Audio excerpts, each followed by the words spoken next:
Hello guys! Hello Aries! Welcome dito sa aking channel. Learn 888, welcome. Alamin natin kung anong messages, vibration, gabay, energy para sa lahat ng Aries. Aries main female. Babae na Aries na medyo may edad na, matandang dalaga, or single na Aries na babae. Okay.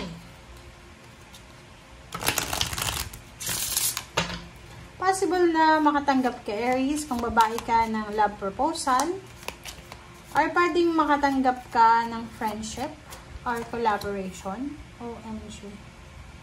Okay. Kumuha tayo ng isa. Listening.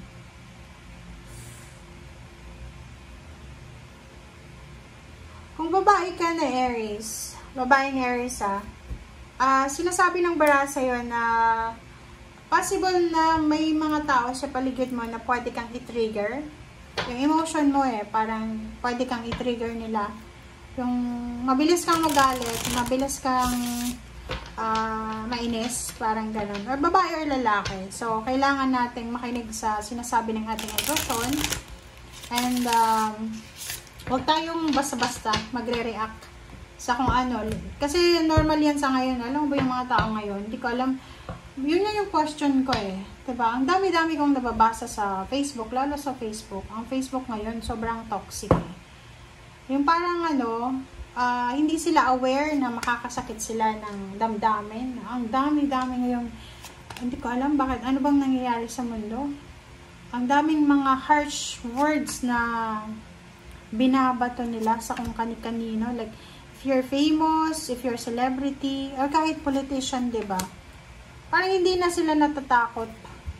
Okay? Number 2, 22 harvest, and 9 of cups. So, sinasabi ng bara sa'yo dito, Aries, na there's incoming celebration. So, maybe there's parang birthday celebration. Pwedeng may mga okasyon na isa-celebrate kayo this month. And, nakikita ko isa sa mga wini-wish nyo ang posibleng mangyari. Wini-wish nyo na makakuha kayo ng trabaho para may celebrate nyo yung celebration. Di ko alam. Ano ba yung celebration mo? Di ko alam. Kasi wala naman dito ang sinasabi. This is celebration. Wish fulfillment mo to Diba? Kung ano naman daw itong wini-wish mo, ay posibleng makuha mo emotionally. So, pwedeng ikaw to. Babae ka na Aries, wini-wish mo na sana makahanap ka ng relationship. So, be true to yourself. Kung halimbawa na feeling natin, palagi tayong heartbroken, baka hindi tayo nagpapakatotoo sa damdamin natin, sa feelings natin. So, sinasabi sa Aries na be true to yourself. Okay? And yun, isang wini-wish na celebration, wini-wish na outcome, emotional happiness ang posibleng mangyayari. Darating. King of Pentacles and Page of Pentacles, Aries, meron kang hinihintay na possible na good news about sa pera. Mag-comment ka nga sa comment section. Okay, September 1 to 15 siya. September 1 to 15, if you're waiting for a lump sum of money, it's either a job, a career, a lump sum of money to naghihintay ka, pwedeng naghihintay ka ng trabaho, ng sweldo, naghihintay ka ng travel, parang gano'n. Sinasabi dito sa'yo na possible na dumating na siya. But, there's a 9 Holy King dito. Nakikita ko sa'yo dito na kailangan mo maging patient, Aries, kasi possible na dumating yung hinihintay mo, pero hindi pa talaga siya 100% na ibibigay sa'yo ngayong September. So, kailangan maghintay kasi pwedeng dumating siya ng December, January, February, March. Okay? And, sinasabi ng bara sa'yo na kung ikaw ay babae, medyo may edad ka na, like matandang dalaga na.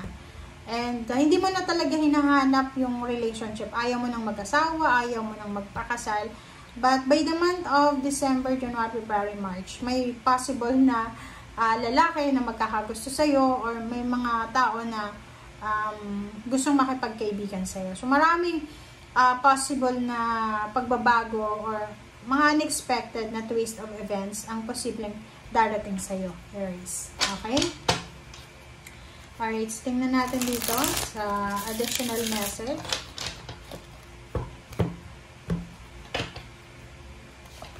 Okay, relationship talaga to, guys. Kahit sa Leo, may relationship din. Lalo yung mga 22. Puro to 22. 222. May number 2 sa kanina.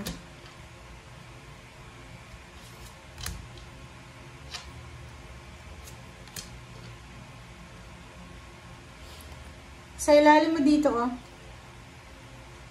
Talagang may mag-offer sa'yo ng love life.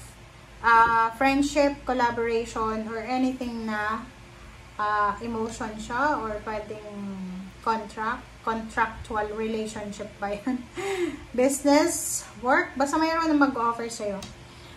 Sinasabi ng baraha dito na if you're married, if you are in a relationship, and may mga possible na pinagdaanan kayong pain, suffering, or nag-separate kayo, heartbreak, sinasabi ng barahan na possible na maging balance. There's a healing, balance, harmony, equality na posibleng darating sa'yo. Okay? So, maayos yung mga gusot nyo, magkakaintindihan, there's a understanding.